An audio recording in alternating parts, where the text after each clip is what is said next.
بسم اللہ الرحمن الرحیم۔ سن 7 ہجری کے عام اور مشہور واقعات پر بات کرنا چاہتا ہوں۔ اب سن 7 ہجری کے اندر اسلام قبول کرنے والے مشہور صحابہ کرام کے کیا نام تھے؟ حضرت عمر بن عاص، حضرت خالد بن ولید، حضرت عثمان بن طلحہ۔ یہ 3 مشہور صحابہ کرام ہیں کہ جن کا قبولیت اسلام کا تعلق سن 7 ہجری کے ساتھ منسوب کیا جاتا ہے۔ سن 7 ہجری کے اوائل کے اندر انہوں نے اسلام قبول کیا تھا۔ ان 3 اسلام لانے پر حضور اکرم صلی اللہ علیہ وسلم نے کیا ارشاد فرمایا تھا؟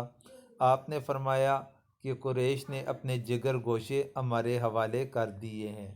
حضرت عمر بن عاص کے بارے میں اسلام لانے کا مشہور واقعہ کیا ہے کہ نجاشی کے پاس 7 ہجری کو انہوں نے اسلام کو قبول کیا تھا۔ مختلف بادشاہوں کو خطوط کب لکھے گئے؟ محرم 7 ہجری کے اندر خطوط لکھے گئے تھے۔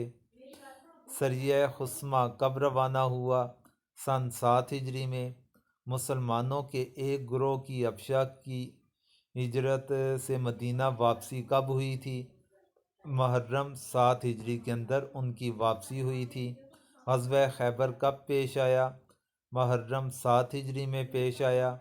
گدھے کھانے کی ممانعت کب ہوئی؟ غزوہ خیبر 7 ہجری کے موقع پر۔ عمرہ قضا بجا کب لایا گیا؟ ذی القعدہ سن 7 ہجری میں۔ ابان بن سعد کا اسلام لانا یہ کب سے منسوب ہے؟ سن 7 ہجری سے۔ حضور کی شادی حضرت صفیہ بنت حیy بن اخطب کے ساتھ کب ہوئی تھی؟ سن 7 ہجری میں۔ مسجد نبوی کی توسیع 1050 میٹر سے بڑھا کر 2475 مربع میٹر کب ہوئی تھی؟ سن 7 ہجری میں۔ یہ مشہور واقعات سن 7 ہجری کے ساتھ منسوب تھے جو آپ حضرات کے گوشہ گزار کیے گئے۔ امید ہے سمجھ گئے ہوں گے۔ آخر میں آپ حضرات سے دعاؤں کی درخواست ہے۔